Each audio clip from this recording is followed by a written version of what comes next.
नमस्कार साथियों, स्वागत है आपका संख्या पद्धति की इस फोर्थ क्लास में। जहाँ पे आपने पिछली क्लास में आपने देखा था इकाई के अंक ज्ञात करना, शून्यों के अंक ज्ञात करना। उम्मीद है आपको मज़ा आया होगा और मज़ा आ रहा होगा क्लास लेने में, आपको सब कुछ समझ में आ रहा होगा। तो अब आपको पता है कि आपके पास में कुछ और कंसेप्ट अभी तक बचे हुए हैं, जैसे कि एलसीएम एचसीएफ बचा हुआ है।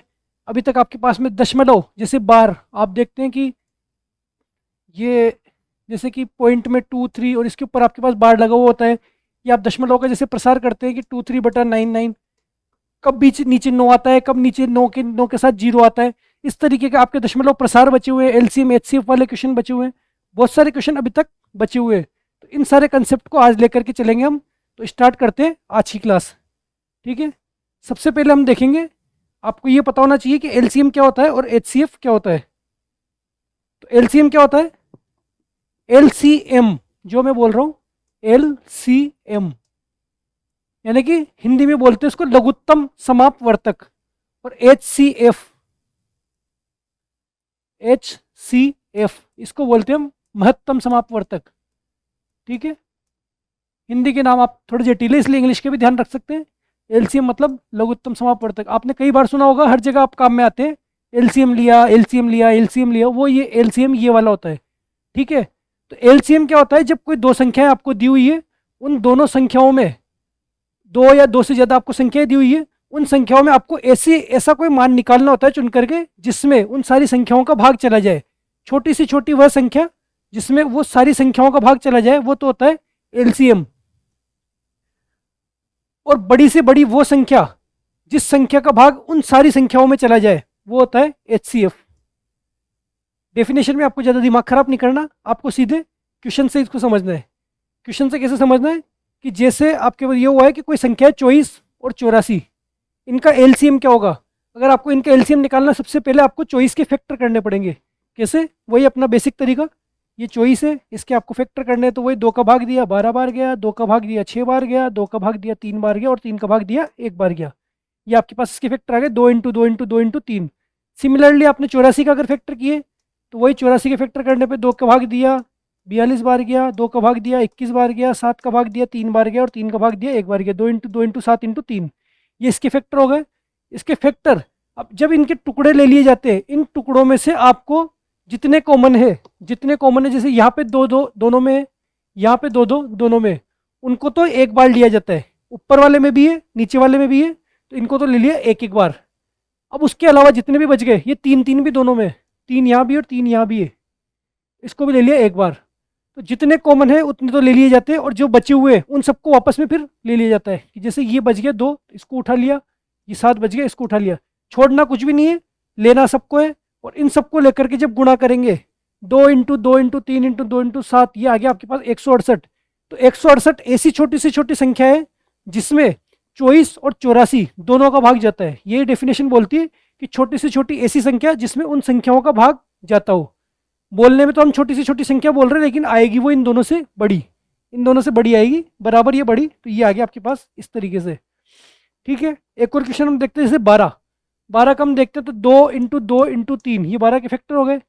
3 दूनी 6 और 6 दूनी 12, ऐसे 16 के फैक्टर हम देखेंगे, 2 × 2 × 2 × 2 तो ये हो गए 16 के फैक्टर।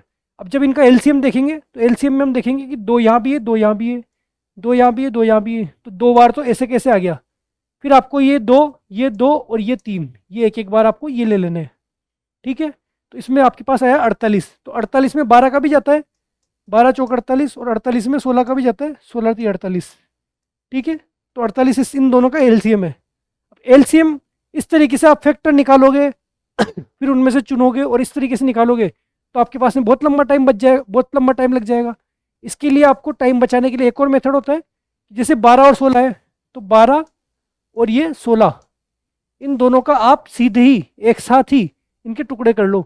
जिसका जितनी बार भाग जा रहा है उतनी बार करते हुए चलेंगे। जैसे 2 का दिया, 2 का भाग दिया, तो 2 का इसमें गया कितनी बार, 2 छिक्के 12 और 2 अट्ठे 16। ठीक है, फिर हमने 2 का दिया, इसका गया 3 बार और इसका गया 4 बार। ठीक है, अब देखेंगे हम यहाँ पे 3 है, यहाँ 4 है, अब किसका दे, हम तो 3 का दे लेते हैं, हमें तो देना है भाग। 3 का भाग दिया, 3 का 3 में गया एक बार, इसमें नहीं जाता, जिसमें नहीं जा रहा उसको सेम टू सेम नीचे उतारना है, उसको छेड़ना ही नहीं है, बिल्कुल नहीं छेड़ना। जो चुपचाप बैठा है उसको चुपचाप बैठे रहने दो। फिर हम देंगे इसमें 2 का, एक आ चुका तो एक ही रहेगा, यहाँ पे दो का जाएगा दो बार, फिर दो का देंगे, ये आएगा एक और ये आएगा एक। तो इसके ये दो इंटू दो इंटू तीन इंटू दो इंटू दो, ये आ गया आपके पास में 48। और ये सीधे सीधे आपके पास आ गया एलसीएम निकालने का एक और तरीका। दो संख्या हो, तीन संख्या हो, चार संख्या हो, मान लो 12 16, इसके साथ में आपके पास में होता 36 होता, 48 होता, चार संख्या भी होती, तो आप इस तरीके से एक साथ इनके फैक्टर निकाल करके और यहाँ पे एलसीएम निकाल सकते हैं। ये एलसीएम निकालने का बिल्कुल कॉमन तरीका है, आपको इस तरीके का उपयोग कर सकते हैं, चाहे तो आप उस तरीके से कर सकते हैं। चलते आगे। अब देखो कि ये तो हो गया एलसीएम, और एचसीएफ का भी आपके पास में होगा। एचसीएफ किस तरीके से निकाला जाएगा यही आपको बता देता हूं कि एचसीएफ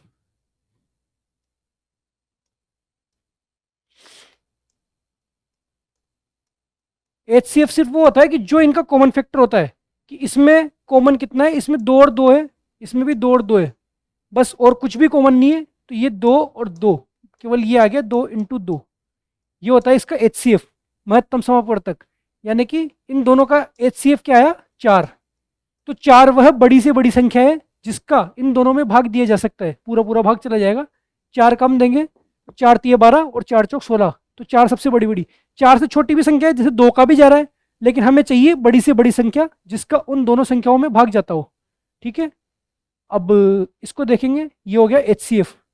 एलसीएम और एचसीएफ समझ में आ गया। एचसीएफ तो क्या, सिर्फ कॉमन कॉमन फैक्टर लेने जो दोनों में कॉमन है, और एलसीएम में क्या लेना है, कॉमन तो एक एक बार लेना और बाकी बचे हुए सारे लेने हैं।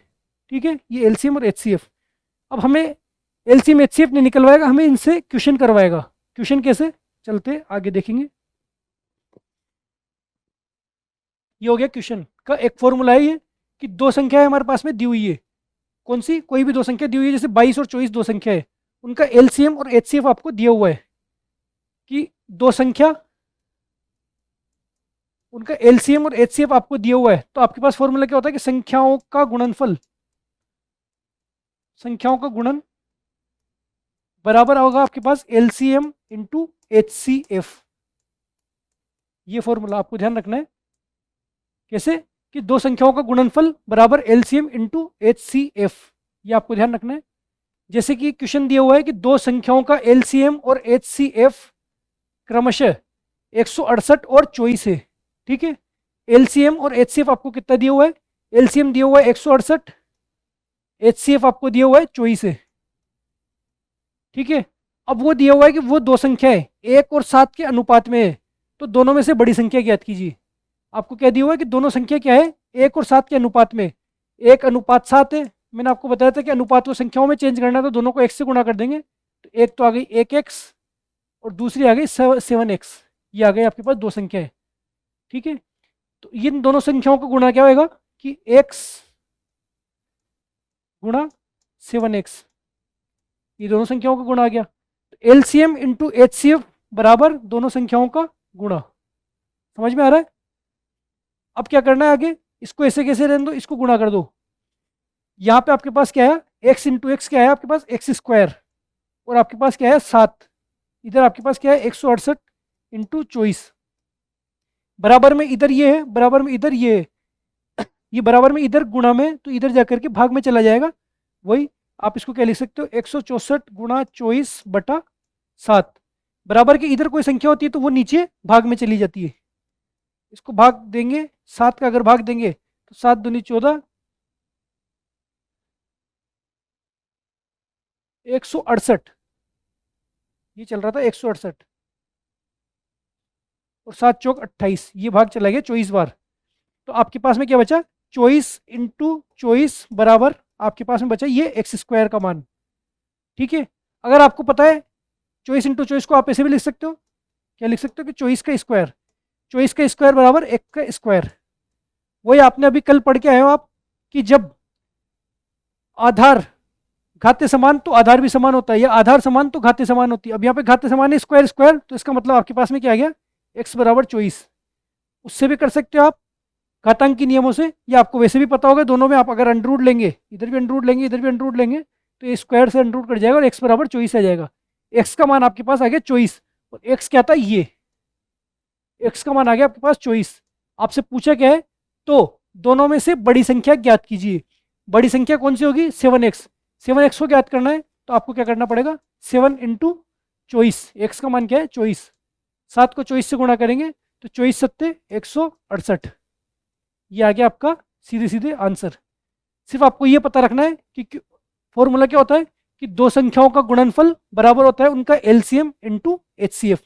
ठीक है, स्क्रीनशॉट ले लीजिए। चलते हैं नेक्स्ट क्वेश्चन पे।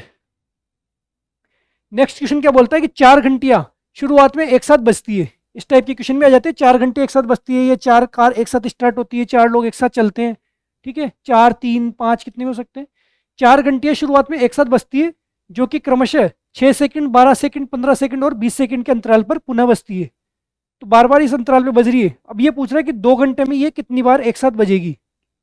सबसे पहले ये अगली बार एक साथ कब बजेगी इसके लिए हमें पता करना है। तो उसके लिए हमें क्या निकालना पड़ेगा, ये क्वेश्चन क्या है, सिर्फ और सिर्फ एलसीएम का क्वेश्चन है। कैसे कि आपको ये पता करना है कि ये 6 सेकंड 12 सेकंड 15 सेकंड और 20 सेकंड में जो अलग अलग टाइम पे बज रही है वो दोबारा सेम टाइम पे कब बजेगी।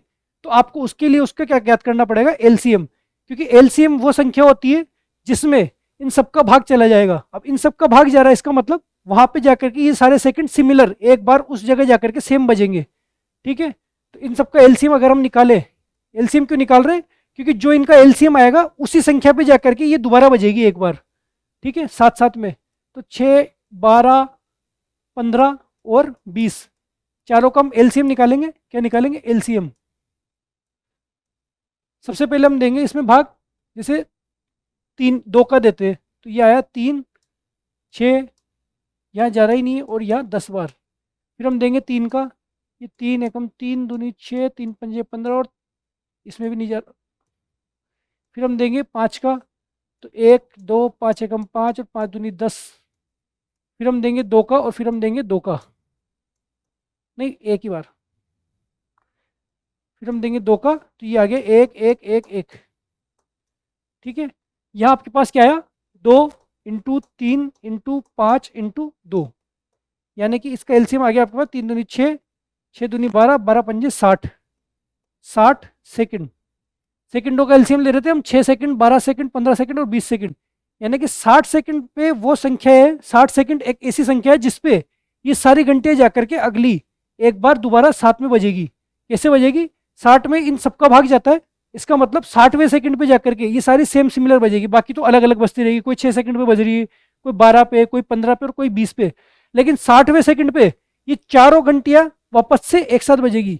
60 सेकंड का मतलब क्या हुआ, आपको पता है 60 सेकंड मतलब 1 मिनट। 60 सेकंड मतलब जब आपके पास 1 मिनट है, और ये पूछ रहा है कि 2 घंटे में ये कितनी बार एक साथ बजती है। 2 घंटे बराबर क्या हुआ, 120 मिनट। 120 मिनट में कितनी बार बजेगी, 120 मिनट में कितनी बार बजेगी, तो आपके पास पता है कि 1 मिनट में एक बार बज रही है, तो 120 मिनट में 120 बटा 1 यानी कि 120 बार। ठीक है, अभी ये नहीं, ये बोल रहा है कि शुरुआत में, इसने बोल रहा है 4 घंटियां शुरुआत में एक साथ बजती है। शुरुआत में जब आपने स्टार्ट किया था, जैसे रेस स्टार्ट ही की थी, तो पहली बार बजा करके ही स्टार्ट की थी। और ये पूछा है कि 2 घंटे में कुल कितनी बार एक साथ बजी, 2 घंटे में कुल कितनी बार, कुल निकालना है तो पहली वाली को भी जोड़ना पड़ेगा। जो स्टार्ट की थी, स्टार्ट भी घंटे के साथ ही हुआ था और अंत भी घंटे के साथ ही हो रहा है, तो 120 मिनट में 120 बार तो बजी गई। लेकिन शुरुआत वाली, इसको कौन काउंट करेगा, आप ही तो करोगे। कि शुरुआत में जो सबसे पहले बजा करके हमने स्टार्ट किया उसको भी एक बार काउंट करेंगे, तो 120 और 1 121 बार। इस तरीके से एक बार स्टार्ट करने के बाद 2 घंटे तक हम काउंट करेंगे तो हमारे पास में टोटल 121 बार ये काउंट बजेगी। यहाँ ये इतनी सी गलती कर देते हैं, 120 तो आप निकाल लोगे, लेकिन आपको ये भूल जाओगे कि शुरुआत में 4 घंटे शुरुआत में एक साथ बजती है।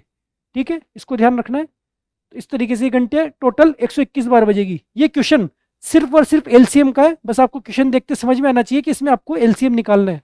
और क्यों निकालना है, क्योंकि एलसीएम वो संख्या है, वो संख्या जिसमें ये चारों घंटियां जाकर के एक साथ सिमिलरली एक साथ बजेगी। ठीक है, चाहो तो स्क्रीनशॉट ले लीजिए।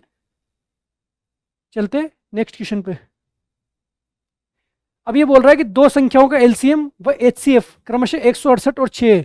उनमें से एक संख्या 24 है तो दूसरी संख्या ज्ञात कीजिए। आपको अच्छे से पता है, चाहे तो आप खुद भी कर सकते हो इस क्वेश्चन को, कि एलसीएम इंटू एचसीएफ क्या होता है कि 168 इंटू 6, ये तो एलसीएम इंटू एचसीएफ हो गया। और वो संख्याएं क्या होती है कि 24 इंटू एक्स। ये एक्स का मान आपको ज्ञात करना है कि एलसीएम इंटू एचसीएफ बराबर संख्याओं का गुणनफल। अब आप इसमें देंगे सीधे सीधे, इसको इधर ले जाकर के भाग देंगे, मैं ऊपर ही दे लेता हूँ यहीं पे ही। कैसे? 6 से गया 24 कितनी बार? 4 बार। और 4 से गया 168 कितना? 4 चौक 16 और 4 दूनी 8। तो एक्स का मान आपके पास में आ गया सीधे सीधे 42। एक्स का मान आ गया आपके पास 42, और आपसे यही पूछा था कि तो दूसरी संख्या ज्ञात कीजिए 42। ठीक है, बहुत आसान क्वेश्चन है, आप कर लोगे। चलते नेक्स्ट क्वेश्चन पे। वह छोटी से छोटी संख्या क्या होगी जिसे 6, 15, 18 से भाग देने पर प्रत्येक दशा में हमेशा 5 शेष रहे? ठीक है, ये भी हल्का सा लॉजिक का क्वेश्चन है कि छोटी से छोटी संख्या क्या होगी जिसे 6, 15 और 18 से भाग देने पर प्रत्येक दशा में 5 शेष रहे। आप पहले एक चीज, एक कंसेप्ट समझो। जैसे 8 है, 8 में आप 3 का भाग देते हो तो शेष क्या रहता है? 2। शेष क्या बच रहा है यहाँ पे? 2 शेष बच रहा है। भाग कितनी बार जा रहा है? 2 बार। लेकिन आपने देखा कि 3 दूनी 6, अगर ये संख्या सिर्फ 6 होती तो पूरा पूरा भाग जाता, 6 होती तो पूरा पूरा भाग जाता, लेकिन 6 + 2 8 है, इसलिए इसमें 2 बच रहा है। यानी कि जितनी ज़्यादा होगी भाग देने से उतना आपके पास में शेषफल बचता है। तो शेषफल ऐसे बचता है। अब आपके पास में शेषफल या क्या पूछ रहा है कि 5 शेषफल बचना चाहिए। पहला कॉन्सेप्ट तो ये। एक और आप देख लो कि जैसे आपने देखा कोई संख्या मान लो 18, उसमें आप देंगे 4 का भाग, तो आपके पास में शेषफल क्या बचेगा? 2। या 19 है, 19 में आपके पास में शेषफल क्या बचेगा? 3। वो कब बचेगा? कि जितनी बार भाग जा रहा है उससे 3 ज़्यादा है, तब जाकर के 3 शेषफल बचेगा। 19 यानी कि 16 में तो भाग जाता है, लेकिन ये 16 से 3 ज़्यादा है। तो आपको वो संख्या निकालनी है जिसका इन सब में, इन सब का जिसमें भाग जाता है और उससे 5 ज़्यादा है। कैसे? सबसे पहले तो आपको वो संख्या निकालनी है जिसमें इन सब का जिसमें भाग जाता हो। 6 का, 15 का और 18 का, तीनों का भाग किस में जाएगा? जिसका भाग तीन, जिसमें तीनों का भाग जाएगा वो क्या होगी? इनका एलसीएम। सबसे बड़ी बात है, आपको ये अगर समझ में आ रहा है कि 6 का, 15 का और 18 का भाग जिस संख्या में जाएगा वो इनकी होगी एलसीएम। तो एलसीएम निकाल लो सबसे पहले। तो 6, 15 और 18, 6, 15, 18 का हम एलसीएम निकालेंगे। 3 का भाग देंगे, 3 दूनी 6, 3 पंजे 15, 3 छिंग 18। फिर 2 का देंगे तो 2 एकम 2, 5, 3। फिर देखेंगे 5 का और फिर देंगे 3 का। इस तरीके से आपके पास आ जाएगा 3 दूनी 6, 6 पंजे 30 और 30 तिया 90। ये तो आ गया एलसीएम आपके पास 90। ठीक है, एलसीएम तो आ रहा है आपके पास 90, लेकिन पूछा क्या है कि इन सबका भाग देने पर प्रत्येक दशा में 5 शेष रहे। अगर 90 में ही इनका भाग देंगे तो पूरा पूरा ही जाएगा। 90 में 18 का भाग दो तो पूरा पूरा गया, 90 में 6 का दो तो भी पूरा पूरा गया, और 90 में 15 का दो तो भी पूरा पूरा गया। आपको इसलिए 90 नहीं चाहिए, आपको ऐसी संख्या चाहिए जिसका भाग देने पर 5 शेष रहे। तो 5 शेष कब रहेगा? जब संख्या 5 ज़्यादा होगी। 5 ज़्यादा होगी इसका मतलब क्या होगा? आपके पास संख्या होगी 90 + 5 यानी कि 95। जब आपके पास 95 कोई संख्या होगी, फिर आप भाग दो। अब देखो 18 का भाग देके देखो, तो 18 पंजे 90, और फिर आपके पास क्या बचा? 5 बचा। ठीक है, या फिर आप इसमें 95 में आप भाग के देके देखो 15 का। 95 में आप 15 का भाग देते हो तो 15 छिक्के 90, 6 बार तो पूरा गया, और फिर क्या बचा आपके पास? 5, और नीचे क्या बचा? 15। यहाँ 5 शेषफल कब बचेगा? जब वो संख्या 5 ज़्यादा होगी। ये कॉन्सेप्ट अगर आपको समझ में आ रहा है तो ये क्वेश्चन आपके लिए चुटकी ओवर का क्वेश्चन था। सिर्फ क्या करना है? एलसीएम निकालना है। जो एलसीएम आया उसमें शेषफल को जोड़ देना है। शेषफल तब बचेगा जब वो संख्या उतनी ही ज़्यादा होगी।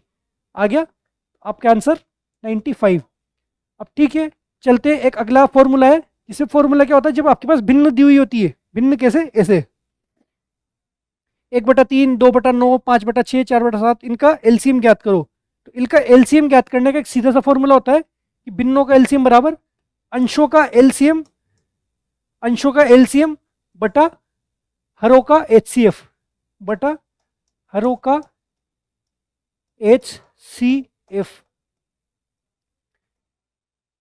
ये लिखने में थोड़ी यहां से वहां चला गया। अब केवल इतना ध्यान रखना है कि अंशों का एलसीएम बटा हरों का एचसीएफ। ये लो, अंशों का एलसीएम। अंशों का मतलब, अंश मतलब ऊपर वाला। जब भिन्न में कोई संख्या होती है ना, कि जैसे 3/5 कोई संख्या है, तो ये तो हो गया आपके अंश, और ये नीचे वाला हो गया आपके हर। अंश और हर यही होते हैं, ऊपर वाला अंश, नीचे वाला हर। तो अंश का एलसीएम यानी कि ऊपर ऊपर की संख्याओं का आपको एलसीएम ले लेना है, और नीचे नीचे की संख्याओं का आपको एचसीएफ ले लेना है। दोनों हो जाएगा, इससे आपका निकल जाएगा भिन्न का एलसीएम। ये निकालने का तरीका है एलसीएम का, एलसीएम निकाल रहे हैं तो आपको ऊपर वाले का एलसीएम लेना है। कैसे चलते हैं इस क्वेश्चन पे। ये रहा 1/3, 2/9, 5/6 और 4/27, इसका आपको एलसीएम निकालना है। अब एलसीएम निकालना है तो आपको क्या करना है, ऊपर ऊपर की संख्याओं का लेना है आपको एलसीएम। 1, 2, 5 और 4, इनका तो लेना है आपको एलसीएम। इनका एलसीएम लेंगे तो आप जैसे 2, 1, 5, 2, फिर यहाँ पे 2 और फिर यहाँ पे 5, तो आपके पास में अगेन इनका एलसीएम 20। ठीक है, एलसीएम तो आया आपके पास में 20। फिर एचसीएफ अगर आपको निकालना है तो आपके पास क्या क्या है, 3, 9, 6 और 27। 3, 9, 6 और 27, इसका एचसीएफ निकालना है। तो आप देखो यार, टुकड़े करोगे 3, इसका आएंगे 3 × 3, इसका आएगा 3 × 2 और इसका आएगा 3 × 3 × 3। आप देखोगे कॉमन फैक्टर क्या है, इसमें भी 3 है, इसमें भी 3 है, इसमें भी 3 है, इसमें भी 3 है, सिर्फ एक 3 ही है जो सब में कॉमन है, इसलिए इसका एचसीएफ क्या आया, एचसीएफ आया आपके पास में 3। सीधी सी बात हमारे पास क्या थी, अंशों का एलसीएम बटा हरों का एचसीएफ। अंश का एलसीएम क्या था 20, हर का एचसीएफ क्या है 3, और ये आपके 20/3 सीधे से आंसर। और ये क्वेश्चन पूछा गया है रीट 2016 L1 में। इस तरीके के क्वेश्चन पूछे जाते हैं, इसलिए मैं आपको बता रहा हूँ ये। जब भिन्न में आपको एलसीएम पूछ लिया जाए, अगर आपको भिन्न में एचसीएफ पूछ लिया जाए तो उसका फॉर्मूला होता है ये। जब भिन्न में एचसीएफ पूछ लिया जाए तो जस्ट अपोजिट कर देना है, ऊपर अंश का तो आपको लेना है एचसीएफ, अंशों का एचसीएफ बटा, अंश का एचसीएफ बटा हरों का एलसीएम। चाहो तो आप इसको अभी लिख लो कॉपी में भी, अभी के अभी फोटो खींच लो, अंशों का एलसीएम बटा हरों का एचसीएफ।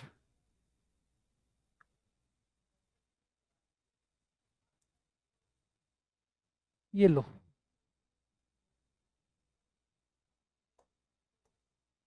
आ रहा समझ में। ये अगला फॉर्मूला है कि भिन्न का जब आपको एचसीएफ निकालना है तो आपको क्या करना है, अंशों का एचसीएफ बटा हरों का एलसीएम। अंश वही ऊपर वालों का एचसीएफ निकालना है। क्वेश्चन है ये रहा। नेक्स्ट ये क्वेश्चन है कि 7/9, 14/15 और 7/10, इसका आपको एचसीएफ निकालना है, मतलब एचसीएफ। तो आपको क्या करना है, 7, 14 और 7, इसका तो निकालना है एचसीएफ। वही यहाँ पे 7 का मतलब 7, 14 का मतलब 7 × 2 और यहाँ पे 7, तो इन सबका एचसीएफ क्या आएगा 7। ये तो आ गया एचसीएफ। एलसीएम क्या आएगा, एलसीएम निकालना है आपको 9, 15 और 10, इसका आपको निकालना है एलसीएम।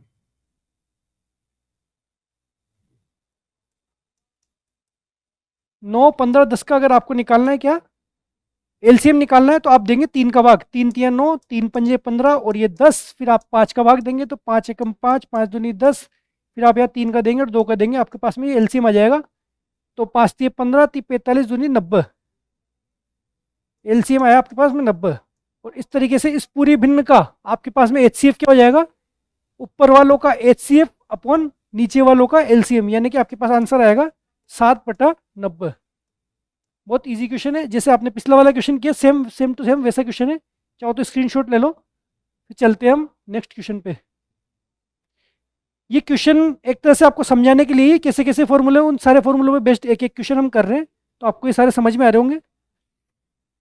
नेक्स्ट क्वेश्चन है ये, यहाँ पे आपको दिया हुआ है, ये कल जो हमने पढ़ा था उस पे बेस्ड हमारे पास में क्वेश्चन है, जिसमें x की 5 की पावर x × 3 की पावर y है बराबर 225 × 405। आपको ये दिया हुआ है और ये पूछा है कि x की पावर 2y -3x ये भी पावर में ही है। तो आपको इसका मान निकालने के लिए सबसे पहले आपको x और y का मान निकालना है। x और y का मान कैसे निकलेगा, आपको जो ये दिया हुआ है 5 की पावर x × 3 की पावर y बराबर 225 × 405। सबसे पहले आपको उसको सोल्व करना पड़ेगा, 5 और 3 के टुकड़े बनाने पड़ेंगे। जब 5 और 3 के आप गुणनखंड बना लेंगे तब आपके पास x और y का मान आ जाएगा। कैसे, आधार समान घातीय समान, उससे तो हम सोल्व करेंगे कैसे। 225 को अगर हम सोल्व करते हैं, वही 5 चौक 20, 5 पंजे 25, 5 नाम 45, 3 तिया 9, 3 एकम 3, ये तो हो गए 225 के टुकड़े। और 405 की अगर हम करेंगे तो 405 में वही 5 अट्ठे 40, 5 एकम 5, और ये हो गया 3 का 27, 81, 3 का गया 9 बार, 3 का गया 3 बार, 3 का गया 1 बार, तो ये हो गया इसके। तो 225 के गुणनखंड तो क्या हो गया 5, 5, 3, 3, यानी कि 5 की घात 2 और 3 की घात 2, ये तो हो गए 225 के। और 405 के क्या हो गए? 5 की घात 1 और 3 की घात 4, 5 की घात 1 3 की घात 4, ये इनके गुणनखंड हो गए। अब यहाँ देखो 5 की घात 2 है, यहाँ 5 की घात 1 है, इन दोनों को घातें जुड़ जाएगी, आधार समान घातें जुड़ी तो यहाँ पे हो गई 5 की घात 3। यहाँ पे 5 की घात 2 है, यहाँ 5 की घात 1 है, आधार समान है, दोनों की घातें जुड़ जाएगी। सिमिलरली यहाँ 3 की घात 2 है, यहाँ 3 की घात 4 है, दोनों का भी आधार समान तो घातें जुड़ जाएगी, यहाँ पे हो जाएगी 3 की घात 6। और इधर ऐसा ही था, 5 की घात x और 3 की घात y।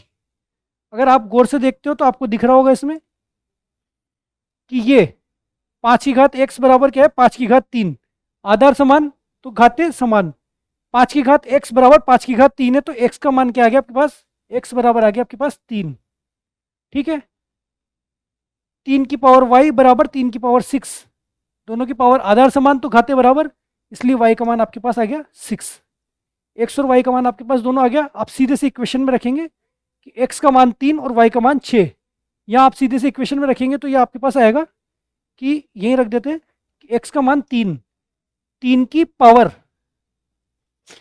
थोड़ा बड़ा कर लेते हैं इसको, 3 की power 2y, 2 into Y, 2 into Y, Y का मान है 6, तो 2 इंटू वाई मतलब 12, minus 3 into x, 3 into x, 3 into 3 यानी कि 9।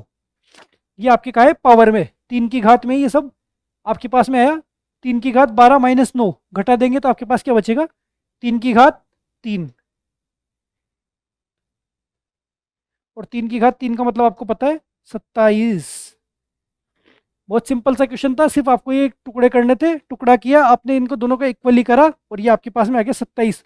और ये क्वेश्चन पूछा गया फर्स्ट ग्रेड 2020 में।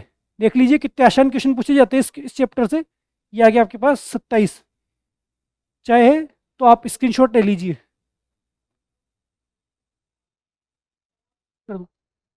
तो ठीक है, यहाँ तक आपने देखा। अब ये हमने देखा एलसीएम और एचसीएफ के हर टाइप के अपने क्वेश्चन देख लिए थोड़े थोड़े, और ये आपने देख लिया फर्स्ट ग्रेड में पिछला आया हुआ क्वेश्चन। अब हम आगे चलेंगे नेक्स्ट। नेक्स्ट हम देखेंगे दशमलव प्रसार। तो दशमलव प्रसार किस तरीके से, जैसे मैंने आपको बताया था स्टार्टिंग में, उसके हम कुछ नियम देखेंगे। कैसे देखेंगे नियम? ये रहे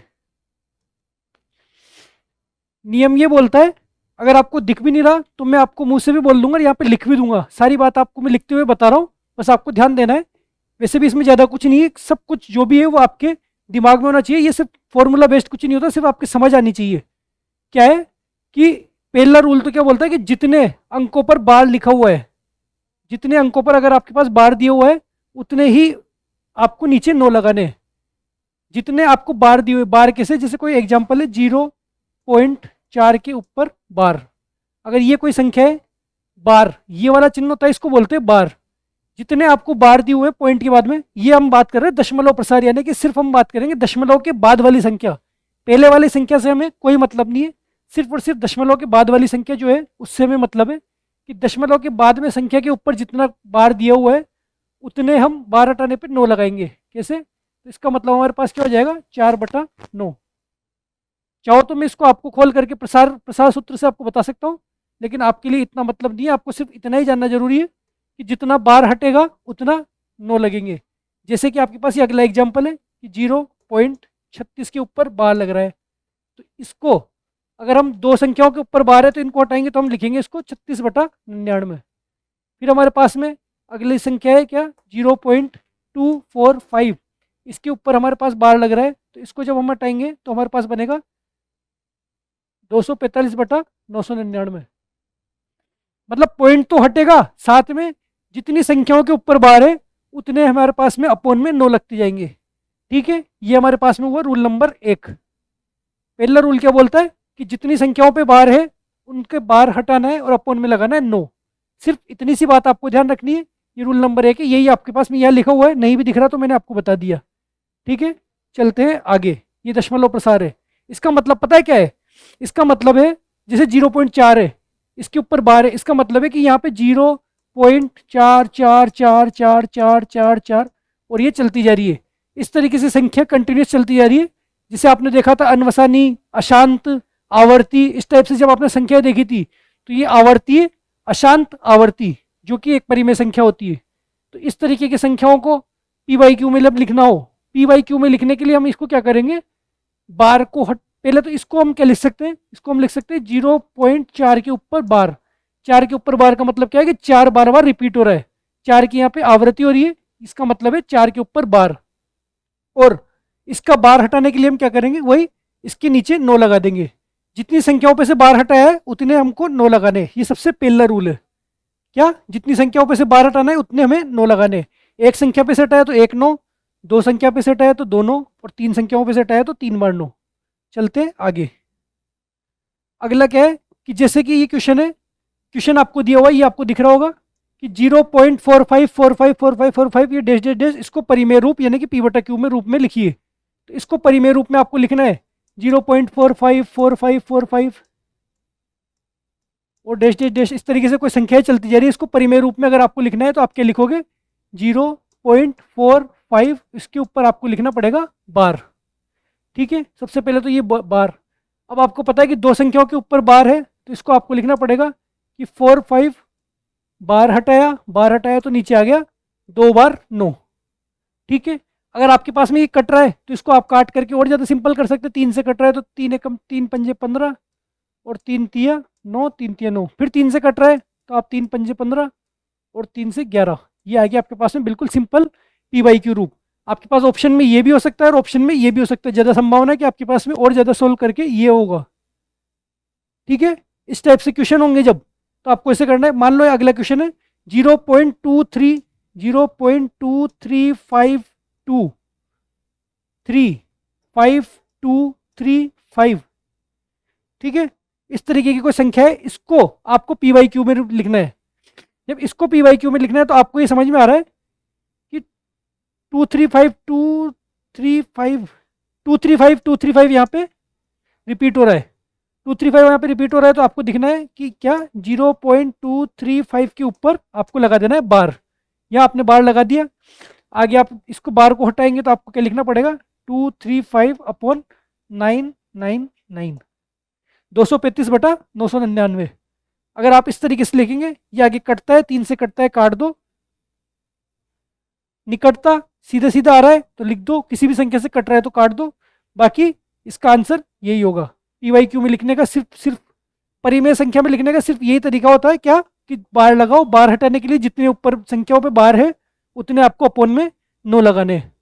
चलते आगे, आ रहा है समझ में? सिर्फ इतनी सी चीज़ है दशमलव प्रसार में। पहली चीज़ रूल नंबर 1, ये हमने रूल नंबर 1 देखा। अब आके देखेंगे अगला रूल। अगला रूल क्या है, जरूरी थोड़ी सारी संख्याओं के ऊपर बार हो, कुछ भी बार नहीं भी होता। जैसे यहाँ पे आपके पास में 0.27 और इसमें सिर्फ 7 के ऊपर बार है। 27 जहाँ पे 7 के ऊपर बार है, 7 के ऊपर बार है, 2 के ऊपर बार नहीं है, तो आप क्या करोगे कि जितने के ऊपर बार है उतने तो आपको 9 लगाने नीचे, और जितने के ऊपर बार नहीं है उतने 0 लगाने। कैसे, 0.27 जहाँ 7 के ऊपर आपके पास में बार है, तो आप जब इसको सोल्व करोगे तो यहाँ एक बार है एक संख्या के ऊपर, तो एक तो 9 लगाते हुए चल ही रहते। लेकिन जितने पे बार नहीं है, पॉइंट के बाद में सिर्फ हमें क्या देखना है, पॉइंट के बाद वाली संख्या। पॉइंट के बाद में जितने पे बार नहीं है उतने आपको लगाने 0। जैसे कि 7 के ऊपर बार है तो ये तो लग गया 9, और जितने पे बार नहीं है ये आपको लगाने 0 लग गया। इसके बाद में ये जो थी संख्या, ये पूरी संख्या में से आपको घटा देना है वो संख्या जिसपे बार नहीं है। ये पूरी संख्या 27, अब आपके पास में ये पूरी संख्या 27 है, इसमें से उस संख्या को घटा देना है जिसमें आपके पास बार नहीं है। बार किसके ऊपर नहीं है, 2 के ऊपर। 2 के ऊपर बार नहीं है तो इसको घटा देंगे, ये आपके पास आ गया सीधे सीधे 25/90। आगे और सोल्व करेंगे तो 5 से गया 25 और 5 से 18 पंजे 90। ठीक है, अगर आप इसी तरीके से कोई और एग्जाम्पल देखना चाहें तो आप ये मान सकते हैं, आप ये लिख सकते हैं 0.34 और यहाँ पे 4 के ऊपर बार। मान लो ये संख्या है, क्या करना है आपको, वही यहाँ पे आपको करना है, ऊपर तो करना है पूरा 34 लिख दिया। 34 में से आपको वो संख्या घटानी जिसपे बार नहीं है। बार 3 पे नहीं है तो 3 को घटा दिया। जितने पे बार है उतने तो 9, और जितने पे बार नहीं है उतने 0। ठीक है, सिंपल से आपके पास आया 31/90। जैसे आपके पास में एक और संख्या ले लेते हैं 0.225, और इसमें ये 2 और 5 दो के ऊपर बार है।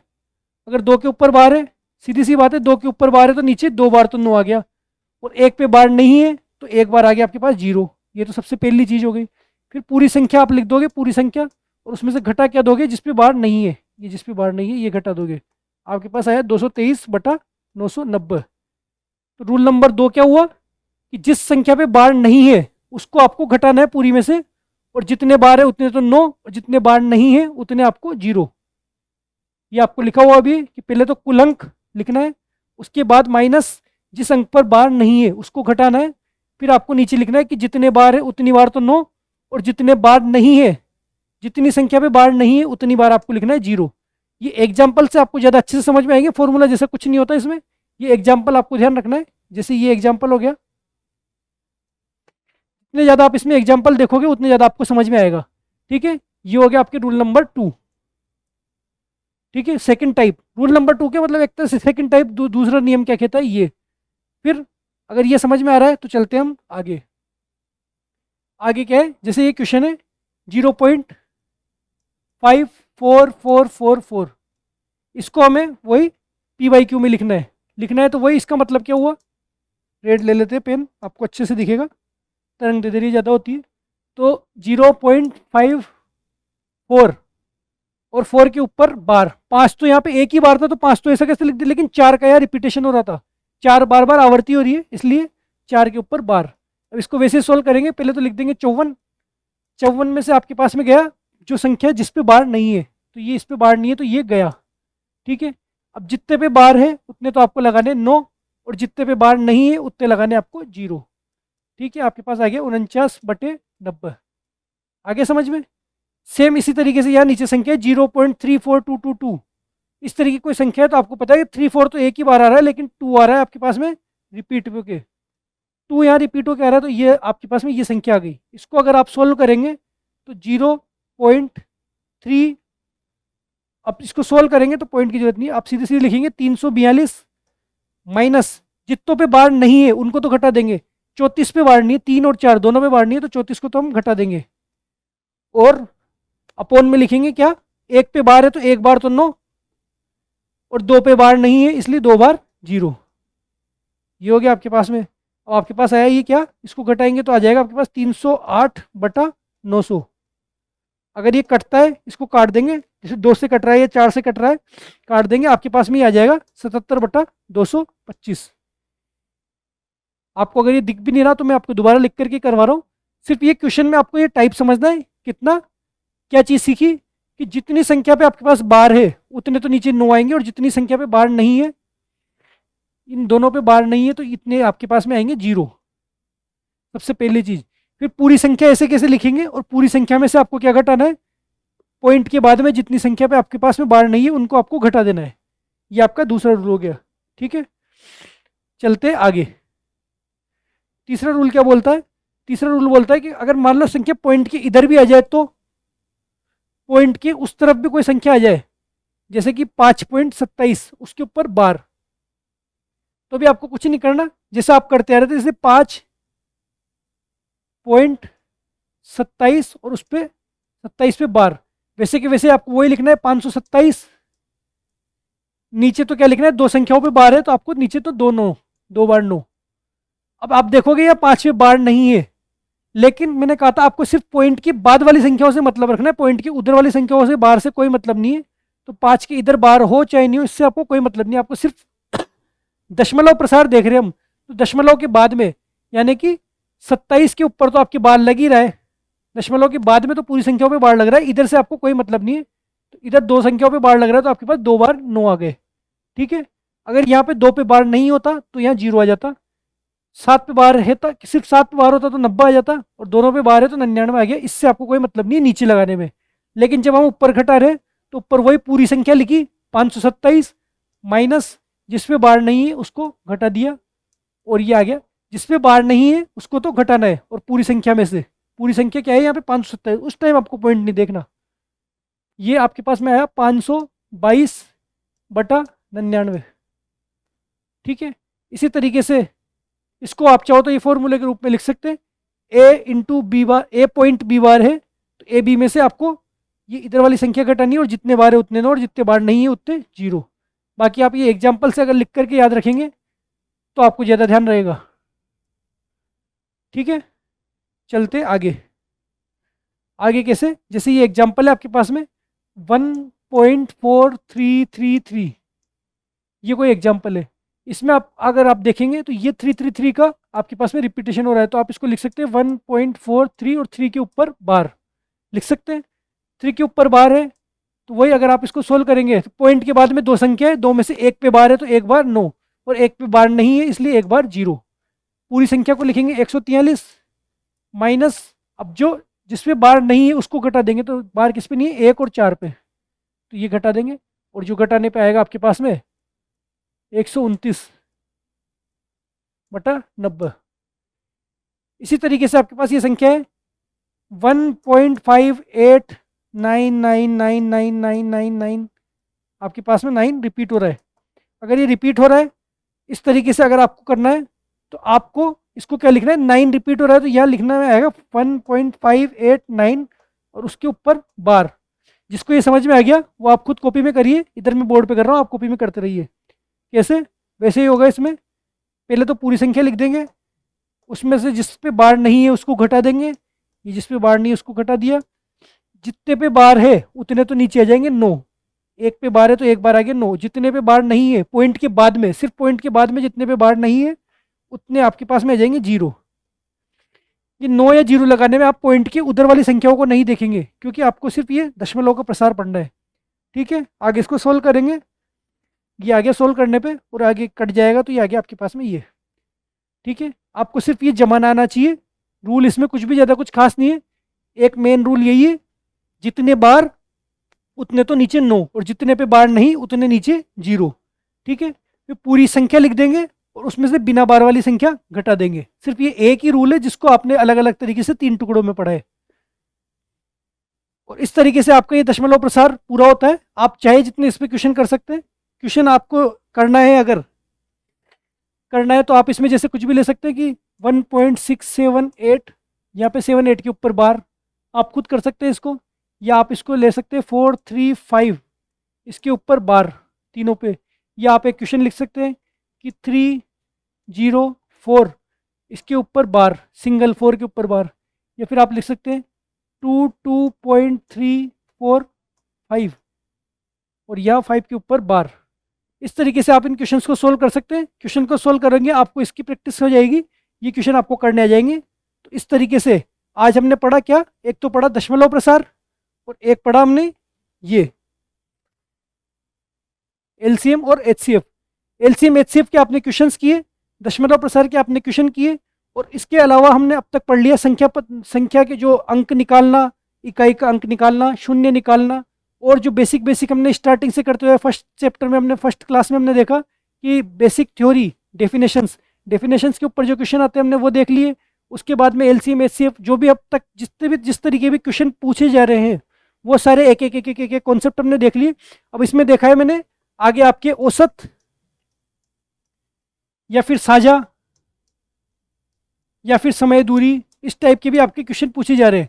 अब ये एक क्वेश्चन आपके पास में कभी भी पूछे गए, वो वैसे तो नंबर सिस्टम में नहीं है, लेकिन नंबर सिस्टम से थोड़ा थोड़ा संबंध रखते हैं, ये सारे अलग टॉपिक है पर संबंध रखते हैं। इसके अलावा भी कई ऐसे क्वेश्चन है जो नंबर सिस्टम के आसपास के क्वेश्चन है, जैसे अभी तक हमने वो नहीं किए, कौन से, आरोही अवरोही।